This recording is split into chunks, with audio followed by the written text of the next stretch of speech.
Thank you very much, Dr. Johnson and the chairpersons and discussants. Great pleasure.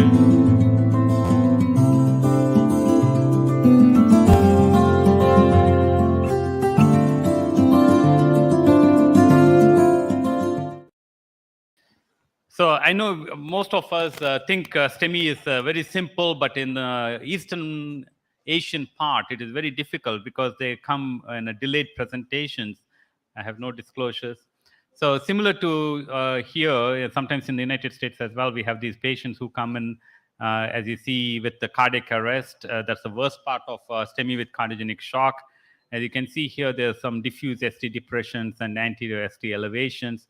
And so if you think what is the next best step in that type of patient with cardiac arrest, so there's always a discussion that maybe we should just keep cooling them and let them be and recover and then do a cardiac cath. It is still not very definitive how to approach these type of patients. So all the above is probably the correct answer, depending upon your institution and where you are and how your database reports your mortality. In the United States, people are shying away from taking these patients into the cath lab because mortality is much higher when you have a pH of 7.2 and post-cardiac arrest. But this patient went to the cardiac cath lab. As you can see, there's a proximal LAD and a significant RCA disease. And EF is low. So they can, again, now question is, now what? A balloon pump, impeller, ECMO, all of the above, none, or just inotropes. Again, all the answers are correct because in cardiology, we have so much of research to in favor and against the same thing. Balloon pump, yes and no. Impeller, yes and no. ECMO, recently there's a trial that came out as well that is negative, which was presented at American Heart Association, that there's no role for ECMO anymore in people with cardiogenic shock, and especially with acute MI and cardiogenic shock. So this patient, as we talked about yesterday, these are all anecdotals. There's no randomized control trial that will prove or disprove that impeller is better or not yet in cardiogenic shock. So protecting myself, we did with an impeller protection PCI. And however, this patient developed an ischemic leg from the impeller, and because patient required multiple pressors and VA ECMO, was transferred to a heart transplant. But unfortunately, patient was made comfort care and died 3 days after cardiac arrest. So that's one patient. Next patient, 47-year-old diabetic antiphospholipid antibody on rivaroxaban, presented with anterolateral MI and loaded with the typical ticagrelor in the emergency room. Primary angioplasty to LAD was done, and TIMI-3 flow was done. So 1 hour later, patient goes into VFib arrest. Whenever this happens, I think you always should think that there is probably a dissection, mechanical complication, and refractory to DC shocks, ongoing CPR, and we used a auto pulse or Lucas, and then patient was taken to the lab. As you can see, it's almost the patient is dead. So VF, then agonal, asystole, there's no contractility at all. And after adjusting the Lucas and while ongoing CPR and ECMO was placed, and patient had further stenting in the LAD, and then there were poor flows of the venous cannula was repositioned. And this patient, on 47-year-old compared to the 60-year-old who died, this patient was discharged with full neurological recovery on day 22 with an LV function of 40%, not requiring an ICD. But the course itself in these patients with STEMI with cardiogenic shocks can be really drastic. You can, sometimes the family will give up on day 2 or day 3. Then you'll be thinking, what the hell did I do for all these ECMO and impeller and spent a lot of resources? So you need to understand that these patients come in definite different types of cardiogenic shock. How do we define cardiogenic shock is actually based on a small 6-dog study. A blood pressure less than 90/60 in dogs who were bled to death was found to be that 90/60 is the parameter. If it lasts for more than 30 minutes, there's no way of recovery in those patients. That's what we base it on. That's how the definition came. So shock itself is variable. If you look at one trial called IMPRESS trial, where the patients are, majority of them are 90% cardiac arrest and 20 minutes to return of spontaneous circulation, and 70 to 80% had induced hypothermia. That's one type of shock. On the other one, IABP shock 2 trial, where people had a minimal amount of nobody had a cardiac arrest, and all of them had signs of cardiogenic shock, but they are different types of shock. So one size does not fit all. And how do we go about defining shock? SCI actually on SCI, the Society of Coronary Angiography and Interventions from the United States, then took on itself saying that let's involve everyone, define shock properly. And A, B, C, D, E is the one that we talk about. E is probably the 60-year-old who I presented. D is the one that the 47-year-old I presented. But people who are at risk is anyone with acute MI is at a risk for cardiogenic shock. So that you, in the beginning of the shock, when you start thinking about adding a pressor, that they are the beginning. The classic shock are the people whose lactate is elevated, urine output is coming down, and they are requiring more than one pressors. And D is obviously you're increasing now to 3 pressors, or you're using vasopressin, which is a rocket fuel.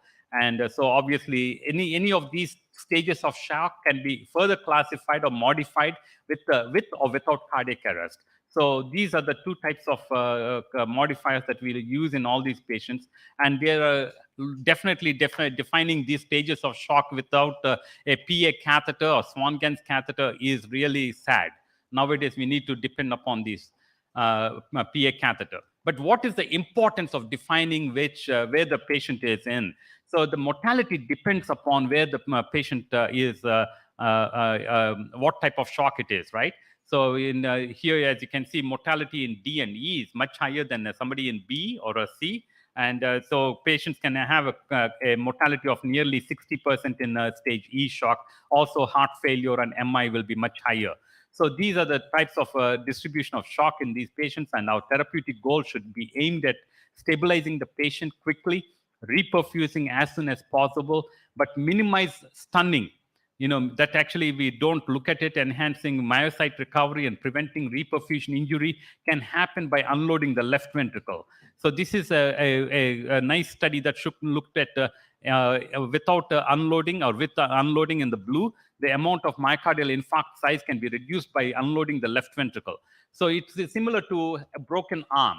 If you have a broken arm, you're not going to make the patient work out with that arm. You're going to put a cast. So you're resting that. Similar to that, we need to rest the left ventricle. And PA catheter, as I said, it is very important. And National Cardiogenic Shock Initiative in the United States actually looked at 2 things that actually Dr. Hafiz spoke about yesterday, which is cardiac power output, which is the mean arterial pressure times cardiac output divided by a constant 451 will give you the units. And the PAPI, which is pulmonary artery pulsatility index, systolic PA pressure minus diastolic PA pressure divided by right atrial pressure will give you the PAPI index. And how do you use it? You calculate the CPO, or cardiac power output. If it is more than 0.6, you're adequate perfusion. If it is less than 0.6, inadequate, look at the PAPI. If it is more than 1.585, ECMO versus Impella, 5.5 is recommended.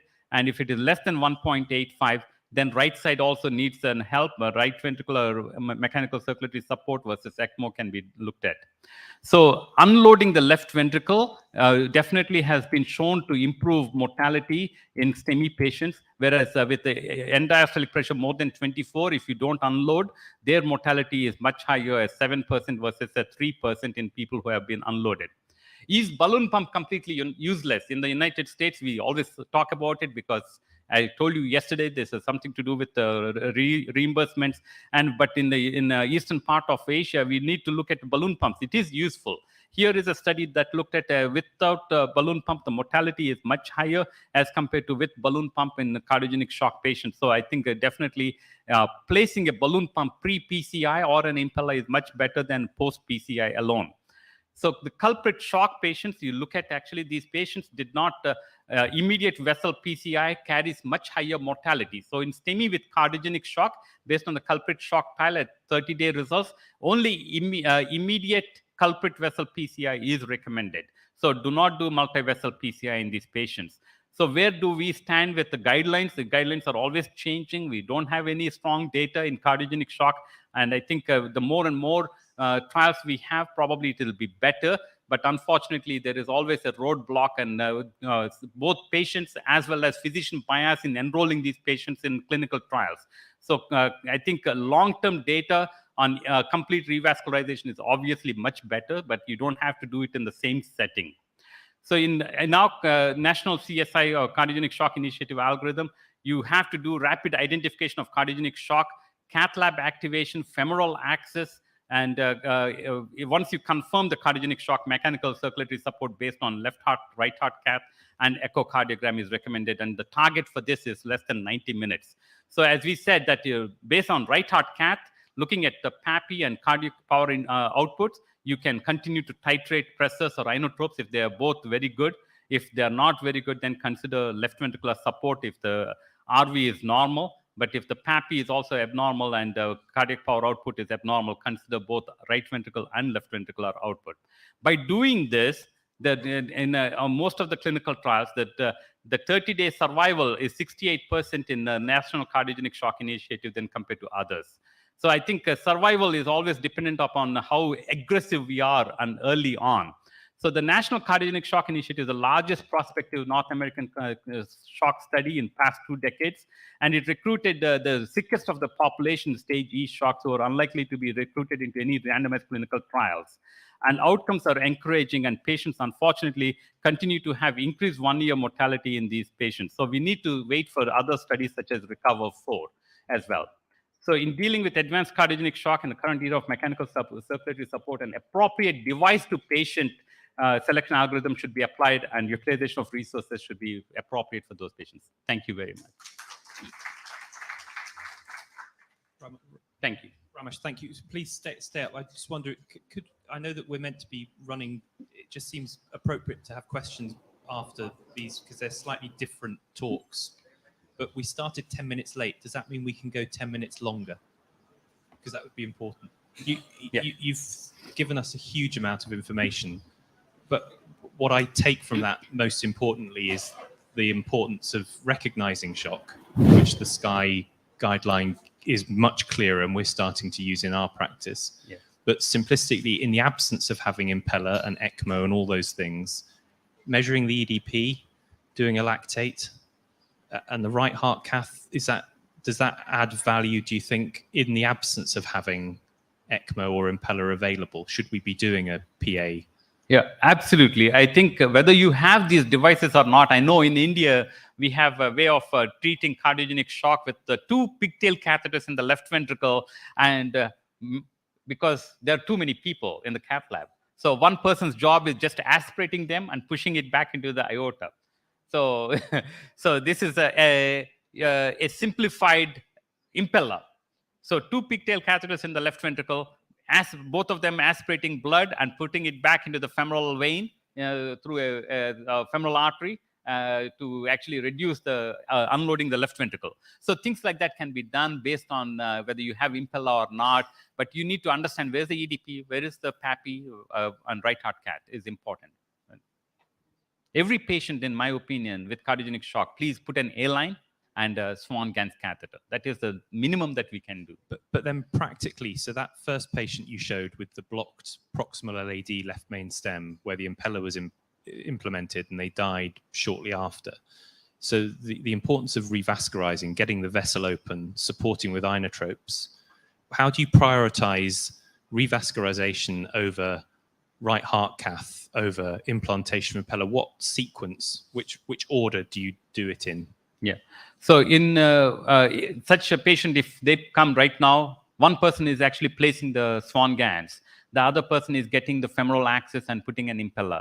So usually we like to put the Swan-Ganz catheter, get the numbers before putting an impeller in. And so there is definitely importance that we give for the calculation of cardiac power output and everything.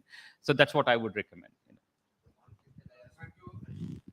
Yes. Thank you, Dr. Ramesh, for brilliant presentation about STEMI and cardiogenic shock.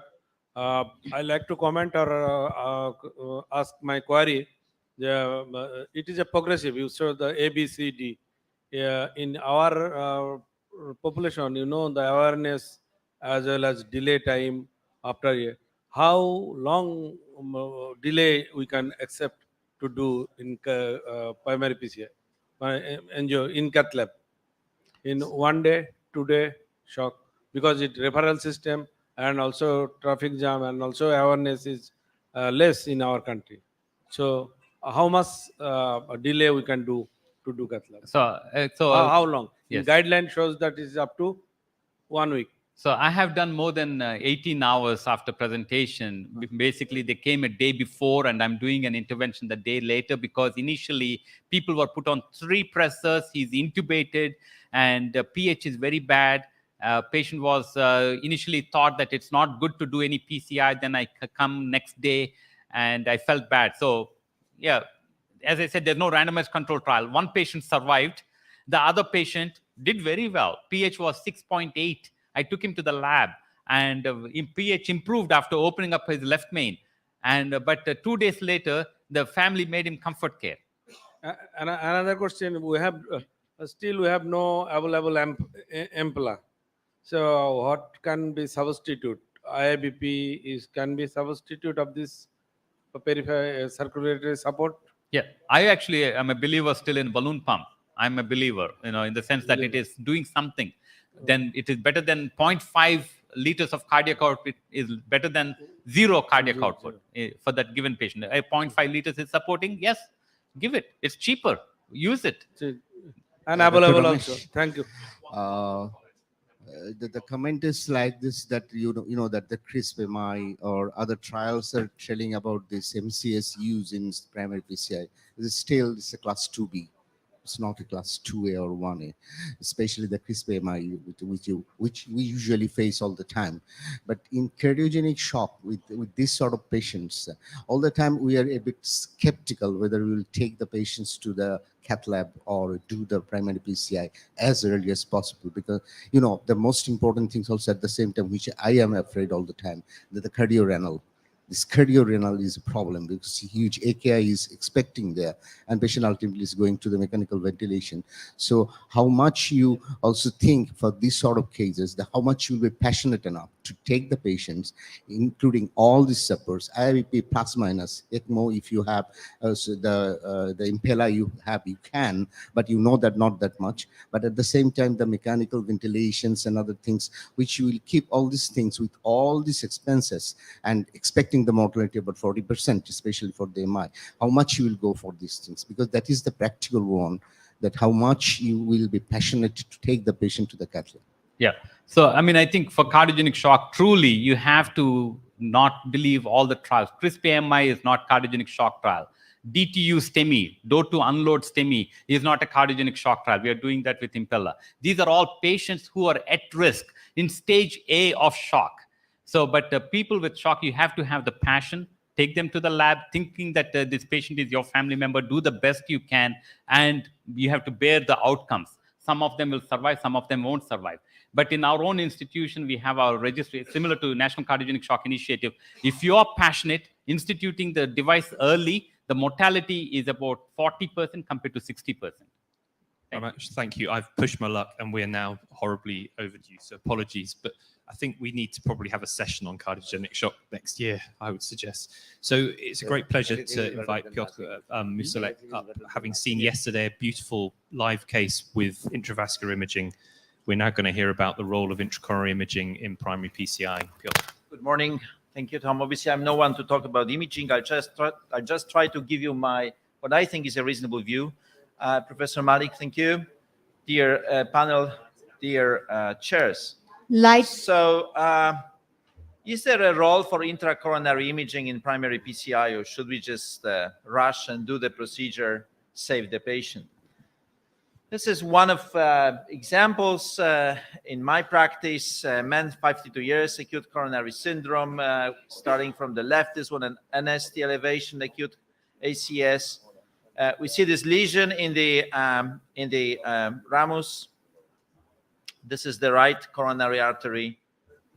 So what's the role for IVUS, for OCT, maybe for FFR? I don't know whether FFR was supposed to be placed in this talk or not. FFR to me is more a measurement than imaging. So when do I use intracoronary imaging? I always think, will it affect my decision-making during the procedure? Is it going to be prognostically important for the patient? And also there's research purposes that you do intracoronary imaging. So for this patient, I performed a thrombus aspiration, primary PCI of the right coronary artery, but with this, and as you see, after more glycerin trinitrate, I don't think any additional imaging was needed for this RCA. For this circ marginal branch performed FFR. This was 0.68. So this convinced me to do a procedure here 2 days later, and the patient was discharged home with complete revascularization. Interventions in acute coronary syndromes have two specificities. One is thrombus imaging, and the other is the myocardial infarction without obstructive coronary disease. So this is a patient 2 years ago in the National Heart Foundation Hospital Dhaka live case. And what the live case showed is that, yes, you can really, with imaging, you can see what you need to see in the acute coronary syndrome: red thrombus, plaque rupture, white thrombus. So this is important for the knowledge, for the diagnostic purposes, for research, if you do research in this area. But where it comes more important is the quality of the procedure, controlling quality of the procedure. When you can see appropriate stent expansion, appropriate apposition, good side branch access. So in terms of procedure quality control in primary PCI, we always ask ourselves the questions: do we have the full region coverage? Is the device properly expanded? What is the apposition? Any plaque or thrombus prolapse that could mandate additional actions from you or additional pharmacology?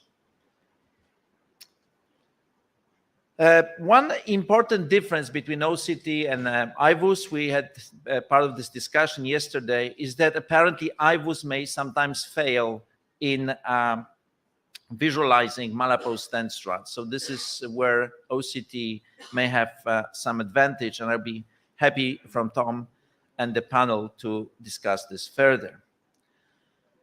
Is there any practical data that the imaging changes our decision-making during coronary interventions? As you can see here, in about 1/4 of the patients in LUMEN-1 study, the imaging changed the management, 1/4 of the lesions. And yes, it did affect the outcomes of the patients. You can see less MI, or fewer MIs in the group where imaging was used. That's another paper showing the practical impact of imaging on decision-making from Japan. What you can see here is that, they randomized patients 2-to-1.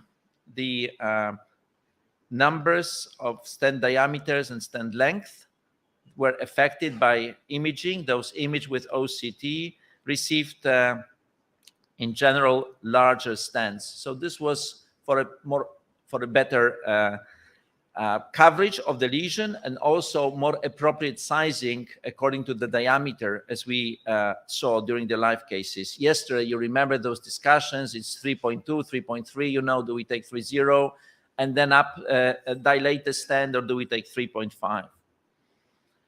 It also affected the post-dilation and the balloon diameter use. You can see here also balloon to artery ratio and higher pressures when the procedure was OCT controlled. And this is the further results from this study.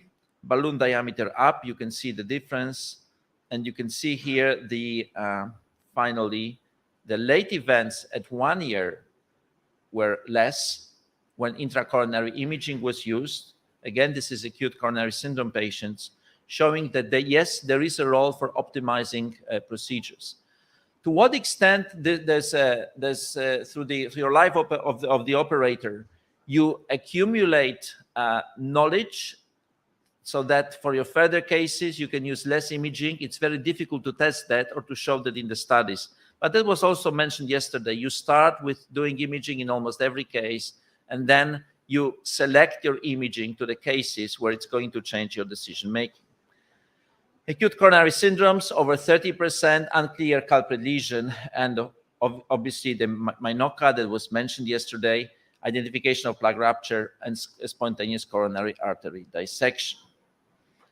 That's another paper showing the impact of intracoronary OCT in routine coronary practice. Again, young patients, hazy lesions, looking at the optimization of the procedure and the tools to be used.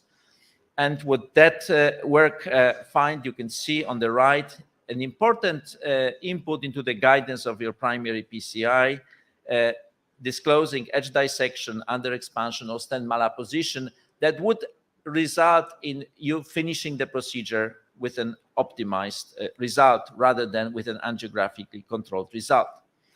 FFR, again, I will give you my personal view. I always go back to the FFR validation. It was validated against exercise test and SPECT, not against any magic other technique.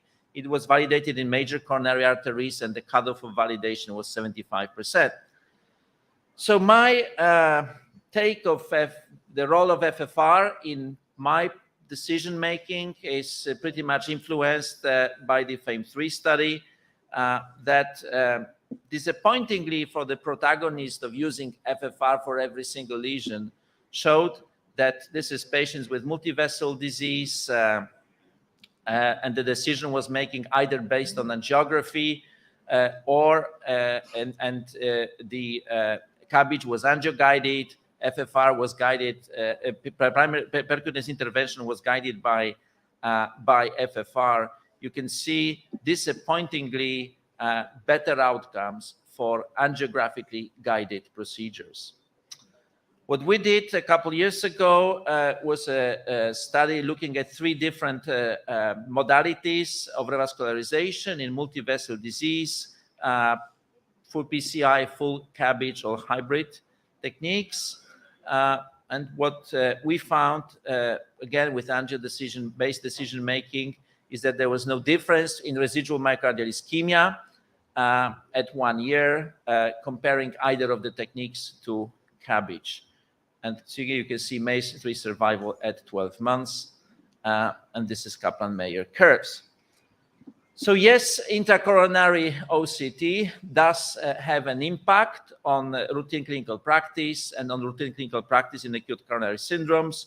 The key characteristics that we can pick up is malapposition, under expansion, edge dissection, or in-stent mass, or geographic plaque miss. And this is what you see here, the proportions of the patients, that it changed the decision-making of the operators. And I think these proportions are pretty high. You see a quarter of the cases. This is a lot that you further optimize your procedure. So what I would like to leave you with is those beautiful images from the cath lab here in Dhaka. And I'm very happy that I managed to finish in time this time. Thank you.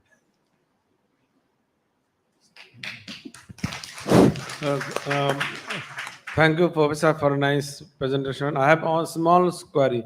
Those who have no OCT, which modalities of imaging in primary PCI is appropriate, whether OCT or IVAS? As Tom was saying yesterday, you use the modality you are most comfortable with, the one you have more experience with.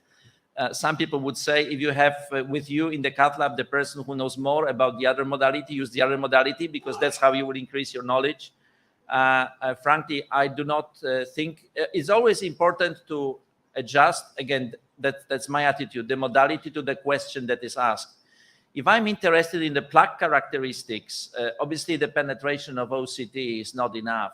So then I go for IVUS. And we've been doing studies with tissue characterization, with instant restenosis characterization using IVUS. If you go for very precise definition of strats, and as you've seen here, the published evidence on the difference in detecting malapposition, then IVUS would be the technique of choice. So both can be. Oh, sorry. Oh, yeah. Sorry. So both can be used. Both modalities can be used. Both IVAS and OCT both can be used. But if both are available, to me, although as I mentioned yesterday, now both are reimbursed in Poland by the national healthcare system. To me, the cost is also an issue because I think a physician should be cost conscious. And again, there has to be a reason to use it. Again, is it going to change your decision-making during the procedure, or is it going to affect the patient long-term? I think those 2 papers I was showing suggest that the patient is going to be... My next query about FFR, if we do FFR, when we do it? Because most of the primary PCI, the vessel is occluded, almost total occlusion. After putting stent or after pre-dilatation or like this? You know, to me, FFR, the only role of FFR is in ambiguous lesions or in non-culprit lesions during primary PCI. If you want to decide whether you need to take this patient again or not, but you know, I don't really believe in this gray zone, 75 to 0.8. Yeah, And thank you for a Thank you. lovely presentation. And again, sorry to curtail the discussion, but we're already running late and Smita is giving me Yes. dagger eyes. So the next speaker is Dr. Ahmed Moinem Abdul Salam on complications. No, I've read it wrong. It's Professor Nazir Ahmed. Yes, Apologies. now Professor Primary Nazir PCI Ahmed. contemporary practice. Apologies. Sir Ahmed. Audience, as our discussion was scheduled later, so I will like to request to ask the questions later of finishing all the lectures. And here's an announcement that today there will be a prize for the best question. So later on, actively participate actively and grab the prize. Assalamu alaikum. Welcome you all in these sessions.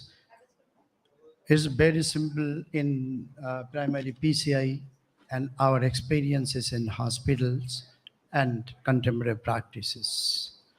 Because we have started our primary PCI 2006 and still is running.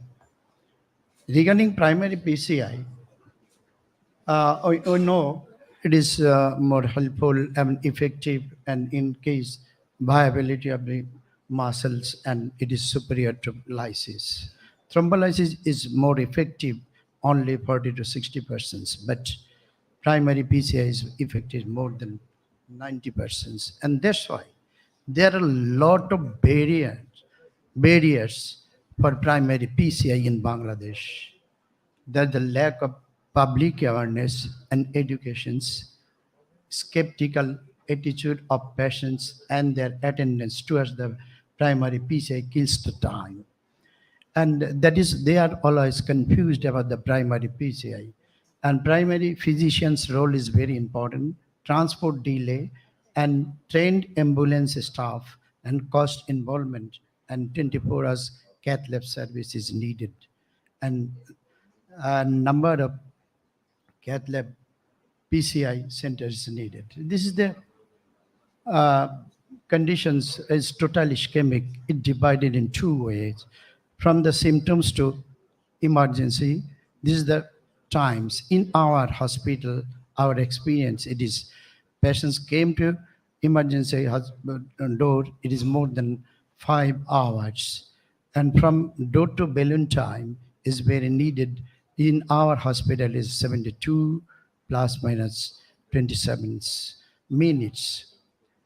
Regarding primary PCI is more than 120 lytic therapy can be done, but less than 120 minutes primary PCI is the one of the. In primary centers, primary PCI should be done as early as possible.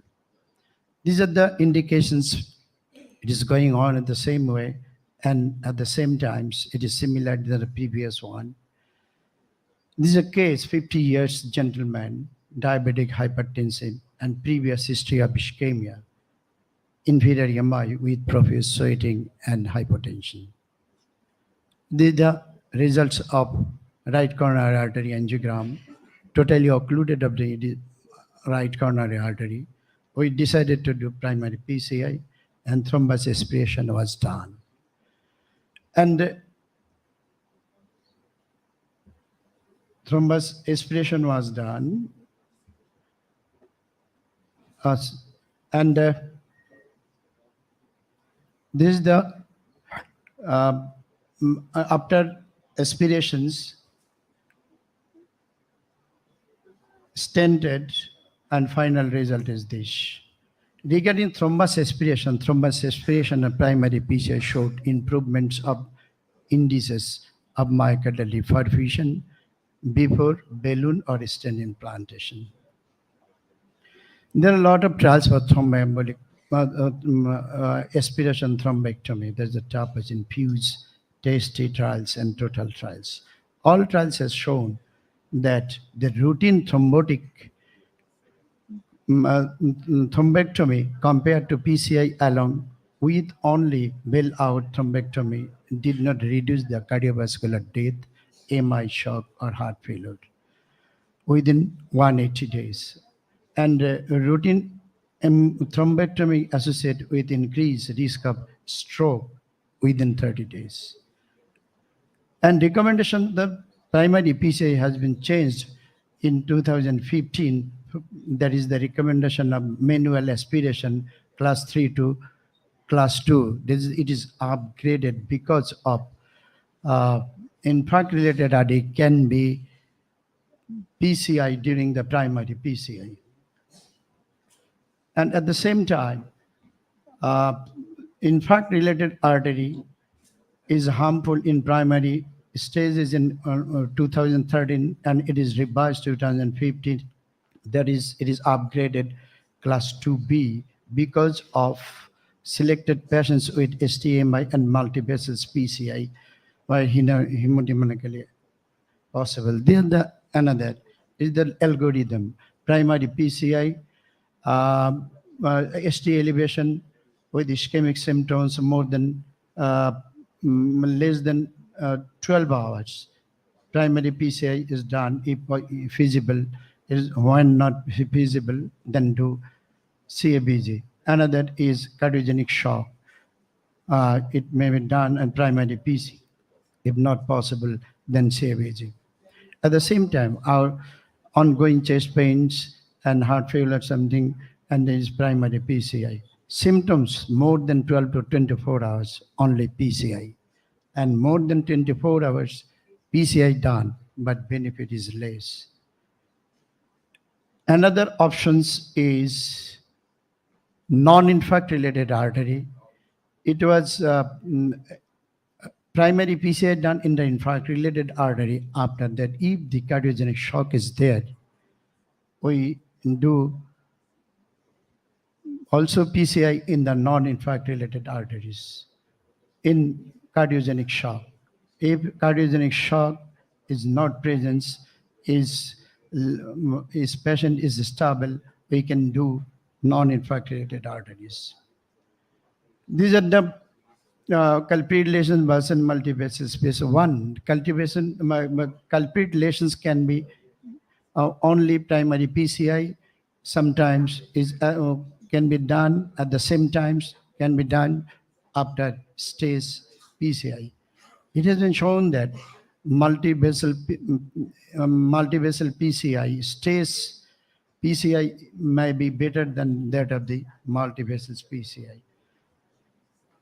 In our experience in National Heart Foundation Hospital from 2014 to 2020, our steps are loading dose at the emergency, radial or femoral labs according to the patient's condition, heparin culprit vessels, sometimes the non-culprit vessels, thrombus aspiration, preferably drug-eluting stent or bare metals. And cost of primary PCI in our hospital is 1,50,000 taka, almost 12 to 1,300 dollars. And our primary PCI is only 12% for the last 8 years. It is going up. Our hospital door-to balloon times is average 72 plus minus 27. Gender morely female, male, and categorically age is 50 to 59% of the patients. These are the very important, the variables. The symptoms to emergency needs more than 5 hours plus minus 3 hours. Thrombus aspiration is, we have done about 79% of the patients. Slow flow was seen 26% and complete devascularization 11%, and stage during index hospitalization 3 to 7%. Clinical presentations, cardiogenic shock, conduction defect, and arrhythmias are there. And aspirin with clopidogrel number 1 and prasugrel ticagrel. Vessel involved mainly single vessel. And infarct-related artery mainly LAD and then RCA. And pre-PCI, TIMI 2 and TIMI 1 and sometimes TIMI-0 is 65% patients. Post-PCI and TIMI-Flow is almost 2 to 3, 95% of the patients. You've got 1 minute, Professor Ahmed. And most of the patients angina complications is death is 4.8% of the patients, and then LVF, left ventricular failure, and arrhythmias, and hematoma and blood loss due to use.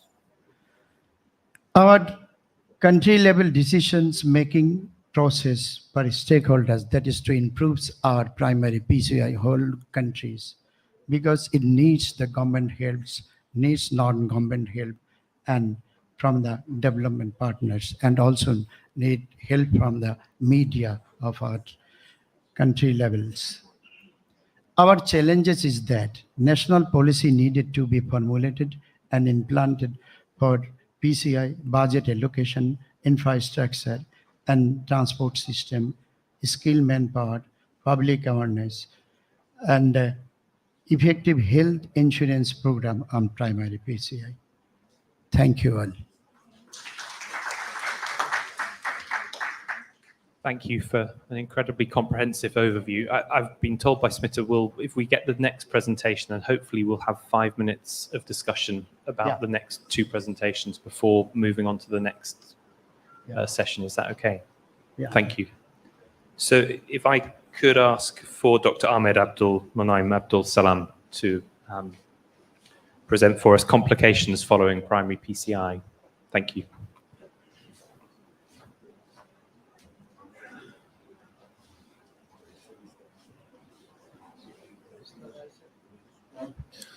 So, first of all, I would like to congratulate you for this nice meeting and thank the organizing committee for inviting me. It's my first time in Bangladesh. My presentation is about the complications of primary PCI following primary PCI, and I decided to make it like an educational presentation, including all the complications for an acute coronary syndrome or STEMI patients. So I would classify them into, it's not moving.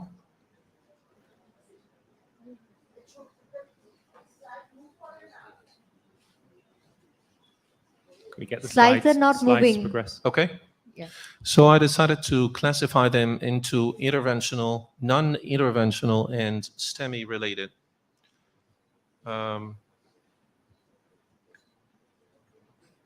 Speaking about interventional complications, so when you take your patient to the cath lab and go in a hurry to save your patient and start by engagement with the guiding catheter, sometimes you find a spiral dissection, including mainly the left main, sometimes extending to the LAD and the circumflex. The catheter-induced left main dissection still is not that common. It's less than 1%. And usually it's related to the guiding catheter choice. Amplets is the most commonly encountered. And the right coronary is more common than the left main. And the only solution in such a situation is to go for direct stenting to treat this dissection.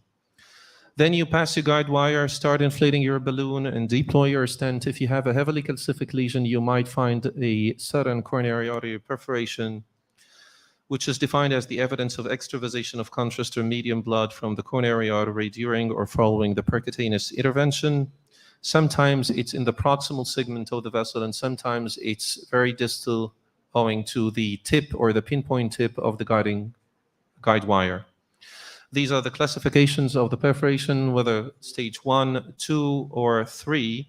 Stage 1 was just a staining, stage 2 with a hole less than 1 millimeter, and 3 with frank spurter with a hole more than 1 millimeter, and sometimes cavity filling.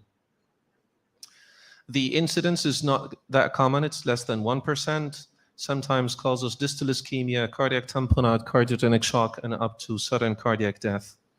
The predisposing factors are calcification, tortuosity, eccentric plaques, and small caliber vessels. Sometimes the hydrophilic guide wires are the main cause of the pinpoint perforation that you find very distal and it's usually self-sealing with no serious complications.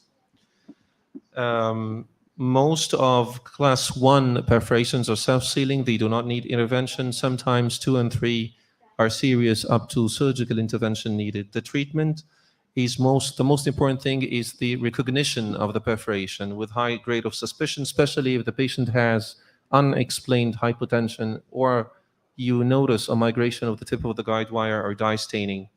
The strategy depends on the site and severity of the perforation, then the hemodynamic stability.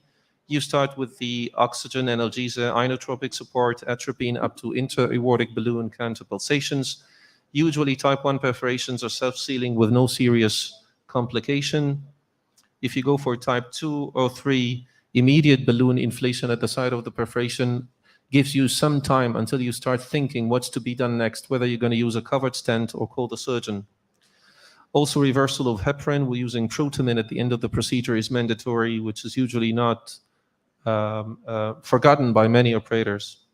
Covered stents are the golden standards right in these days. They are mostly PTFE covered stents. Unfortunately, sometimes in heavily calcific and tortuous vessels, they are very bulky, inflexible, and difficult to deliver. Usually the distal perforation is due to the tip of the guide wire. All you have to do is prolong the inflation of the balloon and that's it. If the conventional measures fail, sometimes you need microcoils, thrombin, autologous clotted blood, or gelatin microspheres to occlude these distal perforations. The emergency surgery could be sometimes needed, especially in type 3, especially if cavity filling and not if the operator is not able to control this bleeding and causing severe hypotension. Special measures, this is a technique that you need to know quite well in cases of severe perforations where you use a dual guiding catheter with a wire over which the balloon is inflated, sealing the perforation to prevent cardiac tamponade until you pass another wire with a covered stent. You deflate the balloon, deploy your stent very quickly to avoid loss of blood. Cardiac tamponade is one of the serious complications that could happen during primary intervention, and percardiocentesis is mandatory at that time. And of course, one of the most common signs is equalization of the pressure on the right and the left sides on the cath lab. It carries a mortality of 20 to 50%. What could happen after stenting, after you deployed your stent? Simply, you might have some intramural hematomas, especially if you inflated your stent at a very high pressure, and this is how it looks in IVUS. Sometimes you have a stent edge dissection, starting from type A, B, C, or spiral dissection, as you can see, and the only solution in such situations is that you start stenting from distal to proximal. Of course, the nightmare of any primary PCI is the no reflow, which is defined as the absence of myocardial perfusion in a given segment of the coronary circulation in the absence of any mechanical obstruction. It occurs in more than 30% after thrombolysis or mechanical interventions in the acute STEMI. It's not moving the slides again. If we could get the slides just to reboot. The slides. Slides are stuck. Will you please? Sorry, we've got about 4 minutes. I'm sorry.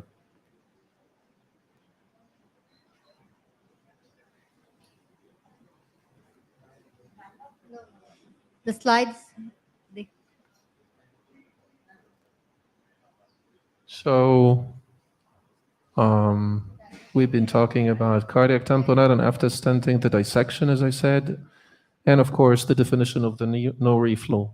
No reflow is caused whether by distal embolization or the ischemic injury or the reperfusion injury, and sometimes there is individual susceptibility, and this is how it looks like when you inflate your balloon, disrupting the thrombus, causing mechanical obstruction of the small vessels.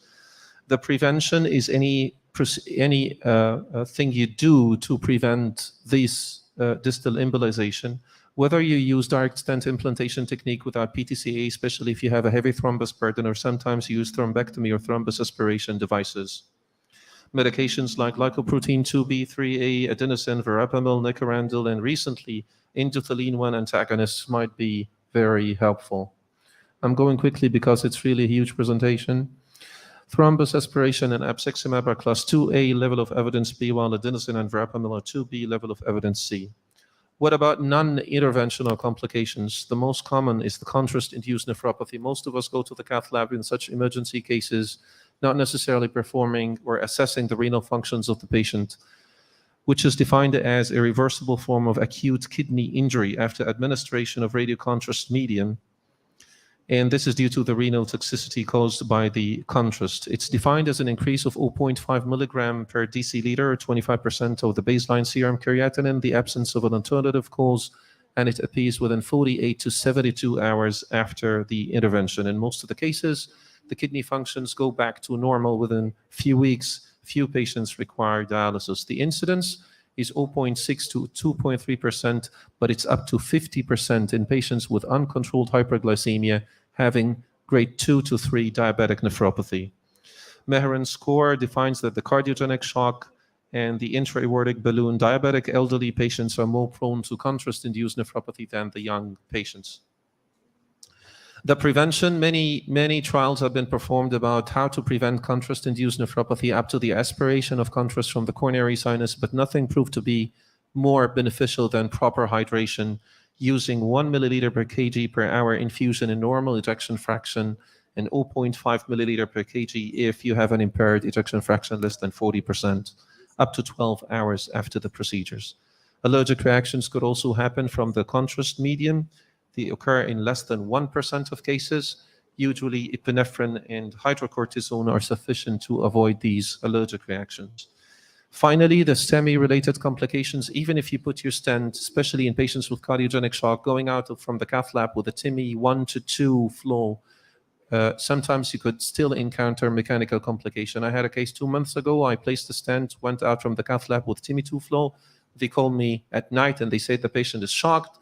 Performing an echocardiography, we realized that he's having a VSR, ventricular septal rupture. Cardiogenic shock was defined by my colleague before as a systolic blood pressure less than 90 or a cardiac output less than 2.2 milliliter per minute per kg. You start by inotropes, vasopressors, taking the patient again to the cath lab using intra-aortic balloon or support devices like the ECMO and the Impella. They were explained before.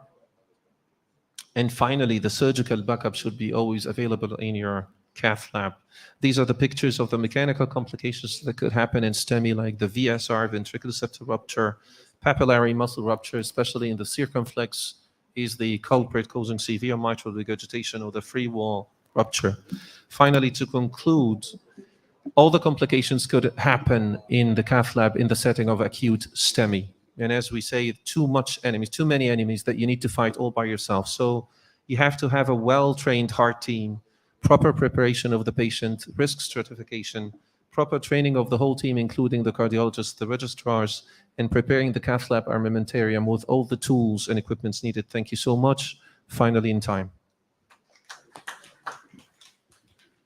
Thank you for an incredibly comprehensive presentation. Apologies for the pressure on time. We have, I think, 4 minutes, and one of the aspects here is to try and engage the fellows to ask questions. So I'd really urge members of the audience to ask questions to the fantastic 4 speakers that we've had just in the last few minutes. Are there any questions in the audience, please? Yes, you can ask to all the speakers, and again, reminder of the prize to the young fellows, please. Prize for the best question. Audience has right to make question, but no panelist can make question. There must be some questions. There is so much to consider. Yeah.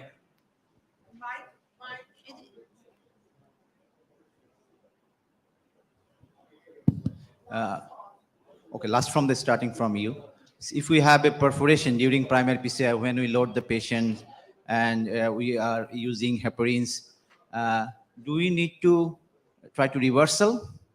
And if we try to reversal of the heparin, when it should be done? Because once we try to reversal, our catheter is also get stuck by the thrombus. So that's my one concern. Please comment on this. So it depends. Your question, if you have a VSR or a ventricular septal rupture, from the beginning, if you diagnose this, you will not give heparin. You will just diagnose the STEMI case and then refer to the surgeon to perform urgent bypass grafting and surgical closure of this VSR. If you're speaking about if the patient had a VSR after you finished your procedure and you discovered this, for example, 24 hours later, then the effect of heparin is done. You don't need to reverse your heparin. So reversal of heparin using protamine, I usually do this if I have a serious cardiac tamponade or serious perforation after the procedure with no mechanical complication. And when you manage this I mean this rupture, when you managed Excuse it by me? device or by surgical? Surgical. Surgical? I sent the patient to the surgery, yeah. And they did it immediately, or And they did what? I mean immediately they have done this surgical repair? Yeah, surgical repair. They closed it with a Dacron graft. Yes. I think I have a question to Ramesh, but I think he is not here. May I ask the question, Tom?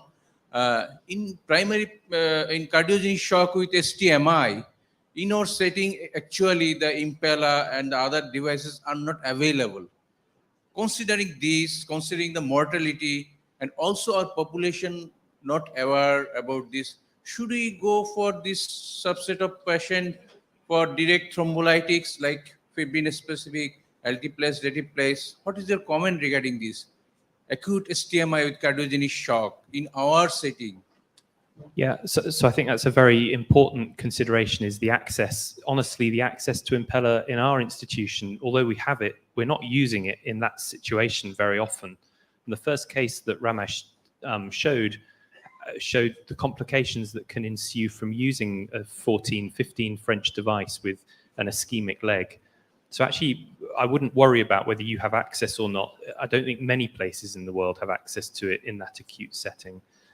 For me, the comment that came from his presentation was about urgent revascularization, reopening of the vessel, and the recognition of the cardiogenic shock is important. And then inotropes really are what may be available to you, but it's the recognition and the team approach to trying to secure and stabilize the patient is the most important aspect. And we're learning in terms of who is going to win from deployment of an impeller or some other form of mechanical support. So I wouldn't worry about the limited access for the moment. Yeah. So I could add to that because, and you want to add to it as well. So the fact is that in our center, we have intra-aortic balloon pump and we don't have impeller, but if you can, as Ramesh pointed out, do it pre-procedure rather than post-procedure. But let's face it, most of us do not have intra-aortic balloon pump. One thing that we do very commonly in our hospital when a patient comes to us with cardiogenic shock is that we take adrenaline. Okay, you take adrenaline and you dilute it. You dilute it and it's 20:1 dilution. If your patient is really arrested, one thing you can do, you take a whole ampoule of adrenaline, give it intracoronary. That usually jumpstarts the heart, but you need to be there ready with the DC shock to give defibrillate if required. So if it's really arrested, at least try with one ampoule of adrenaline. The patient is going into shock, right? So what you do is you take adrenaline, dilute it 20:1 strength and keep it in syringes. And you just give 20:1 very rapidly. And the trick is to do the procedure as rapidly as possible. So the team has to be totally tuned to wiring the vessel, taking the catheter, wiring the vessel, do a direct stenting, do post-dilatation, and you come out. And your inotropes are there. But the intracoronary adrenaline sometimes, usually, it works like magic. No. Actually, your question is whether you should go for thrombolytics or not, right? Actually, when ST elevation have a primary philosophy, you should salvage myocardium as quick as possible. This is the number one philosophy. There is no other alternative philosophy. For this philosophy, you try to do anything. Which procedure is the most appropriate for this patient? You take the first chance of this. If it is go for revascular strategy, straight away go. If it is not feasible, then you go for lytics. Suppose this escalation AMA with shock in peripheral center, you don't have the access, so you have to give some thrombolytics what you have in that area. So you don't wait for this 1080 place from buy it from Dhaka to that remote center. Okay, this one number one, and number two, if it is shock patient, you rush into the cath lab. If you go for what necessary measures, all medical measure you should take. But what I did in primary PCI with shock, sometimes we don't have enough facilities, but I just puncture the counter side and I just down the pigtail in the LV, just take out some blood and again go into the femoral vein. Then I just unload. It is a just poor man impella like that. That's why I think you can use in your center. Madam, do you practice it? Madam, Madam Fazila, Madam,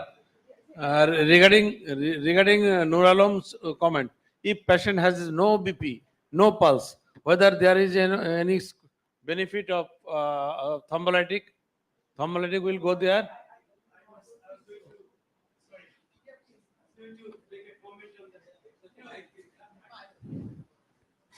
If you look at the historic trials on the cardiogenic shock and the role of thrombolytics, it's not going to be that rewarding. A lot of emotions, and we are humans, and emotions come with your patients. But if it is not that helpful, then why bother? But I would request you one thing for sure, that please use the ultrasound to understand the mechanism of shock.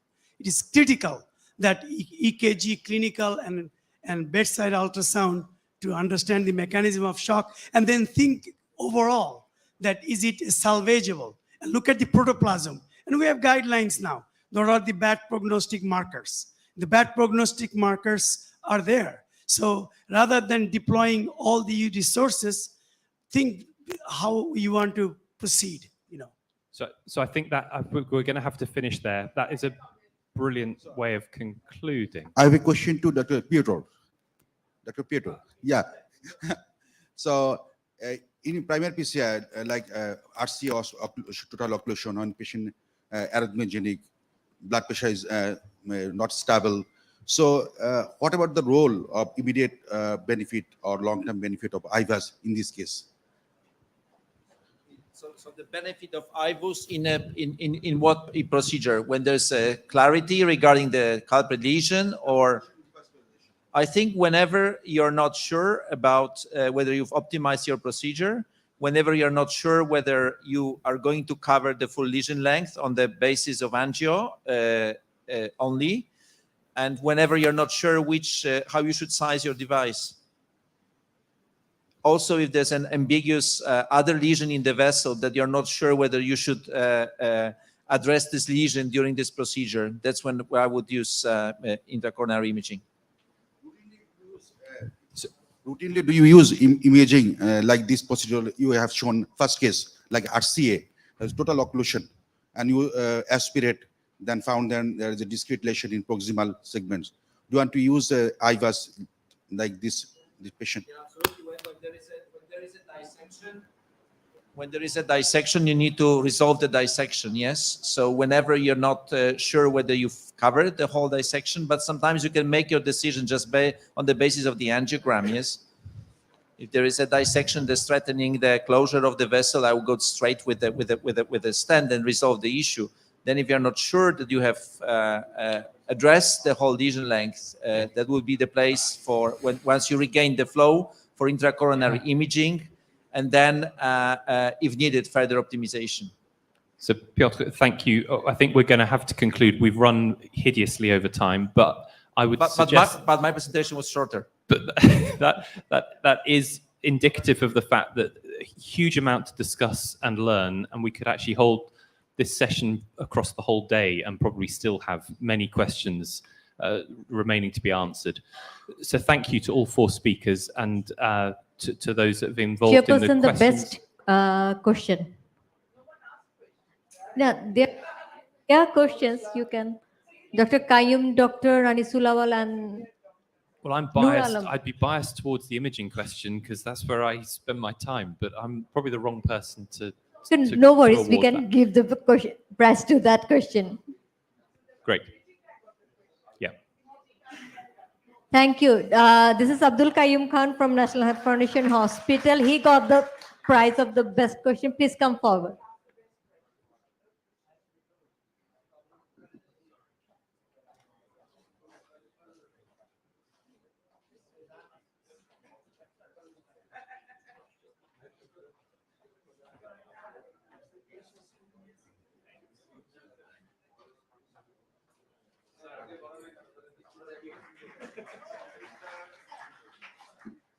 Sir, all of you, please come and have the picture together.